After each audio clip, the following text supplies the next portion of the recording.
HIV, and that's very powerful, and it's powerful for several different reasons. One is it's illuminated different interventions.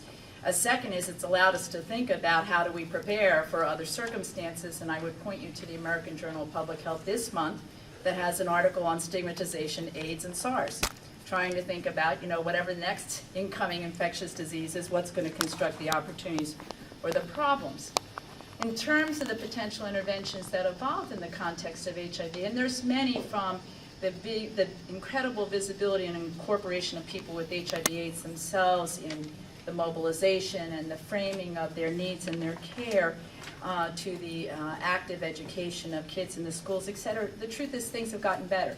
By any measure, and I have lots of great slides that I'm sure Al or somebody will be making these on a website or somewhere you can get them, but I point people to the Kaiser Family Foundation, I point them to the work of Herrick in California, and many others who have found ingenious ways, both through polls and through other measures, of taking a look at really where we've come in terms of diminishing stigma in the population at large. And by almost any measure you would choose, should we be locking people up and quarantining them, should we have mandatory testing, et cetera, stigma has dropped precipitously. But that having been said, there's two remarkable things we've learned about it. One is, once is not enough, like most things in public health.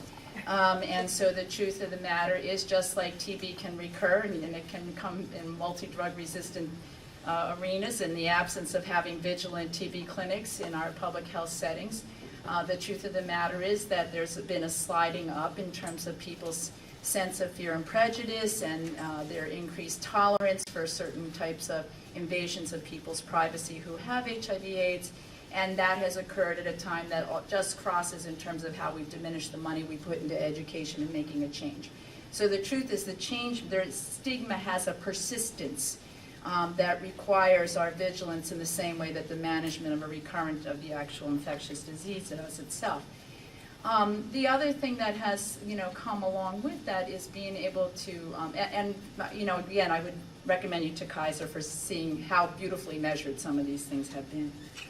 But not all things are simply a function of education, and I guess I would point to with great concern, and I continue to sit and chair in a troubling administration, the HIV and STD Advisory Committee for the country. And I would point to the backdrop of the last 5 or 6 years and think seriously about what else is promoting what we're seeing as an expansion of stigma that has been measured in ways that reflect on the desire to have people disclose their status in employment settings, the willingness to have certain aspects of mandatory testing put in place, the requirement in terms of HIV names reporting, and the increase in people's personal experiences of it. And whether you start with the expansion of our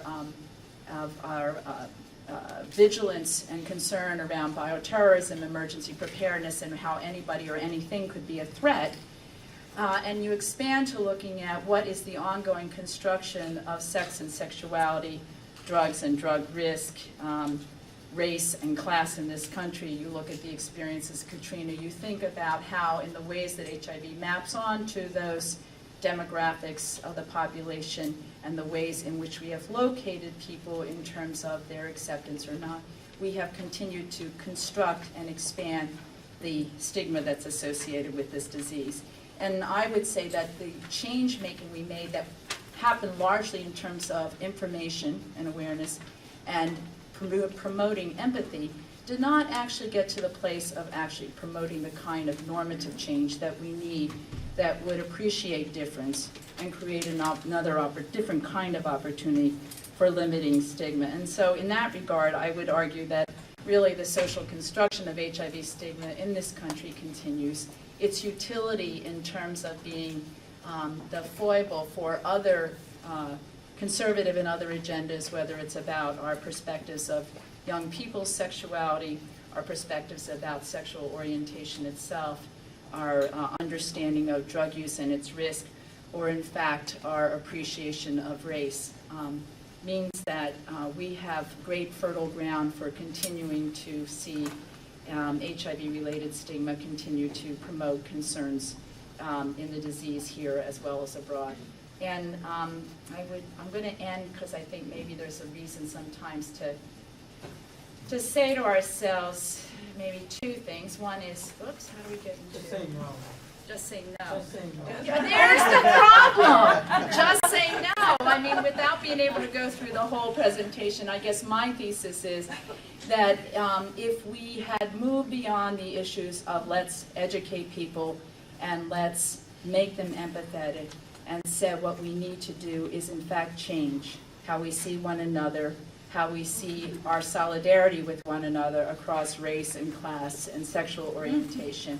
If we had come to understand what are the American ideals and where are they hidden, then maybe we could really embrace the framework that the World AIDS Day and the UN put out in 2001, that I care, do you, and the potential of that solidarity being a real beginning of change in terms of stigma.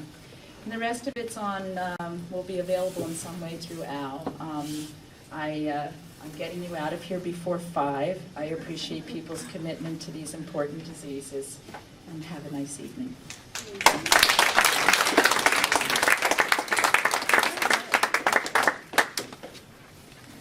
Oh, you know what, since you're still sitting here, I'm just going to say one last thing. I just have to do it because Leslie did this. When she did that piece about how we can accommodate the visible representation of it, I walked in here today with in mind this, having run into a friend last week and saying to him, God, you look great. How are you feeling? You look wonderful. He said, I'm feeling fine. A few minutes later, you really look good. You know, and then the third time I said it, he said, well, I'm getting my face sculpted. And he is a person living with AIDS. The opportunity to change your visage has come about. It was a decision he actively did not make for a long time. And my inability to see how much I had noted that difference and had noted the stigma before sort of created a moment that could have been much more harsh and wasn't because he loves me and I love him, you know. But this is an important piece to imagine removing the stigma both as it's visibly represented and as it's imprinted on our hearts.